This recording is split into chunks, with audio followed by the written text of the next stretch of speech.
Radio Talk 4, Los Angeles, July, 1951. Many people tell me they cannot meditate. This seems to me a bit like saying they cannot play the piano after one attempt. Meditation, as in every art or expression, requires constant practice for perfect results. A truly great pianist, for instance, would feel he could not play his best if he missed one day of practice. If he missed a week or a month of practice, he would know that even his most uninitiated audience would recognize his defects. So it is with meditation. If we practice daily with joy in this daily habit, we perfect it as an art. I find that those who complain of the difficulty in meditation do not make it a daily practice, but rather wait until something pressing appears in their world, and then, through an act of will, try to fix their attention on the desired state. But they do not know that meditation is the education of the will. For when will and imagination are in conflict, imagination invariably wins. The dictionaries define meditation as fixing one's attention upon, as planning in the mind, as devising and looking forward, engaging in continuous and contemplative thought. A lot of nonsense has been written about meditation. Most books on the subject get the reader nowhere, for they do not explain the process of meditation.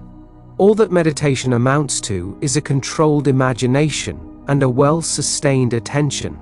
Simply hold the attention on a certain idea until it fills the mind and crowds all other ideas out of consciousness. The power of attention shows itself the sure guarantee of an inner force. We must concentrate on the idea to be realized without permitting any distraction. This is the great secret of action. Should the attention wander, bring it back to the idea you wish to realize and do so again and again, until the attention becomes immobilized and undergoes an effortless fixation upon the idea presented to it. The idea must hold the attention, must fascinate it, so to speak. All meditation ends at last with the thinker, and he finds he is what he himself has conceived. The undisciplined man's attention is the servant of his vision rather than its master. It is captured by the pressing rather than the important. In the act of meditation, as in the act of adoration, silence is our highest praise. Let us keep our silent sanctuaries, for in them the eternal perspectives are preserved, day by day, week by week, year by year, at times when none through love or lesser intentions were allowed to interfere. I set myself to attain mastery over my attention and imagination.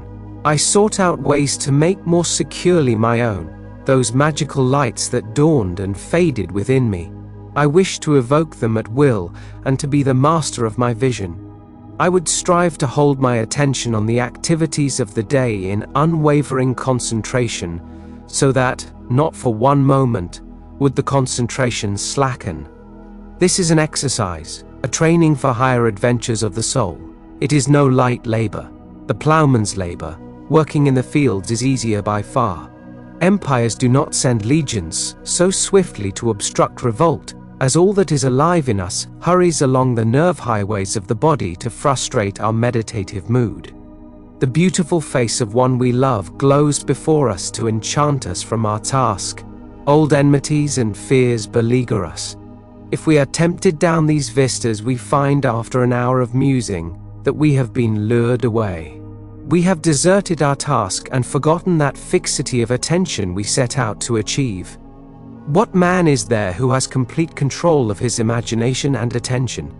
A controlled imagination and steadied attention, firmly and repeatedly focused on the idea to be realized, is the beginning of all magical operations. If he persists through weeks and months, sooner or later, through meditation, he creates in himself a center of power. He will enter a path all may travel, but on which few do journey. It is a path within himself, where the feet first falter in shadow and darkness, but which later is made brilliant by an inner light. There is no need for special gifts or genius.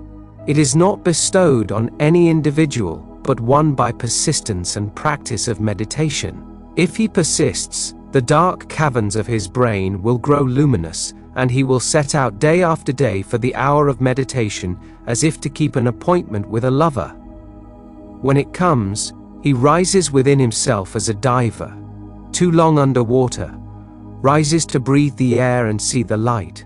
In this meditative mood, he experiences in imagination what he would experience in reality had he realized his goal, that he may in time become transformed into the image of his imagined state. The only test of religion worth making is whether it is trueborn, whether it springs from the deepest consciousness of the individual, whether it is the fruit of experience, or whether it is anything else whatever. This is my reason for speaking to you on my last Sunday in Los Angeles about the true religious attitude. What is your religious attitude? What is my religious attitude? I shall speak on this subject next Sunday morning at 10:30 as Dr. Bales's guest. The service will be held at the Fox Wilshire Theatre on Wilshire Boulevard near La Cienega.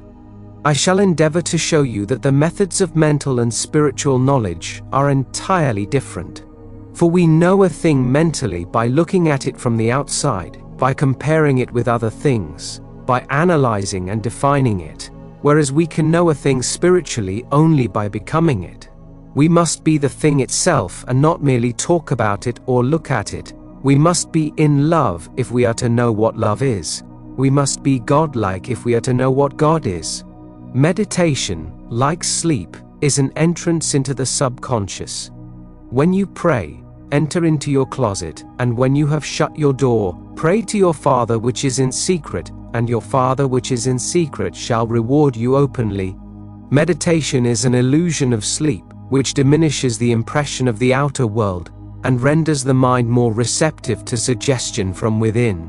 The mind in meditation is in a state of relaxation, akin to the feeling attained just before dropping off to sleep.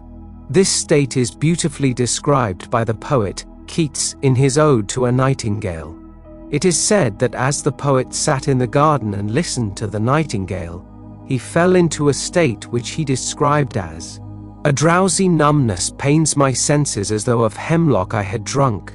Then after singing his Ode to the Nightingale, Keats asked himself this question: was it a vision or a waking dream?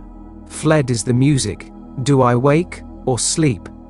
Those are the words of one who has seen something with such vividness or reality that he wonders whether the evidence of his physical eyes can now be believed. Any kind of meditation in which we withdraw into ourselves, without making too much effort to think, is an outcropping of the subconscious. Think of the subconscious as a tide which ebbs and flows. In sleep, it is a flood tide, while at moments of full wakefulness, the tide is at its lowest ebb. Between these two extremes are any number of intermediary levels. When we are drowsy, dreamy, lulled in gentle reverie, the tide is high. The more wakeful and alert we become, the lower the tide sinks. The highest tide compatible with the conscious direction of our thoughts occurs just before we fall asleep and just after we wake. An easy way to create this passive state is to relax in a comfortable chair or on a bed. Close your eyes and imagine that you are sleepy, so very sleepy. Act precisely as though you were going to take a siesta. In so doing, you allow the subconscious tide to rise to sufficient height to make your particular assumption effective. When you first attempt this, you may find that all sorts of counter thoughts try to distract you, but if you persist, you will achieve a passive state. When this passive state is reached, think only on things of good report. Imagine that you are now expressing your highest ideal, not how you will express it, but simply feel here and now that you are the noble one you desire to be. You are it now. Call your high ideal into being by imagining and feeling you are it now. I think all happiness depends on the energy to assume the feeling of the wish fulfilled, to assume the mask of some other, more perfect life. If we cannot imagine ourselves different from what we are, and try to assume that second more desirable self, we cannot impose a discipline upon ourselves, though we may accept discipline from others. Meditation is an activity of the soul. It is an active virtue, and an active virtue, as distinguished from passive acceptance of a code, is theatrical. It is dramatic, it is the wearing of a mask. As your goal is accepted, you become totally indifferent to possible failure, for acceptance of the end wills the means to the end. When you emerge from the moment of meditation, it is as though you were shown the happy end of a play in which you are the principal actor. Having witnessed the end in your meditation, regardless of any anticlimactic state you encounter, you remain calm and secure in the knowledge that the end has been perfectly defined. Creation is finished, and what we call creativeness is really only a deeper receptiveness or keener susceptibility on our part, and this receptiveness is, not by might, nor by power, but by my Spirit, saith the Lord of hosts. Through meditation we awaken within ourselves a center of light, which will be to us a pillar of cloud by day and a pillar of fire by night. Remember to like and subscribe, and let the sound of the bell guide you back. Now let us go into the silence.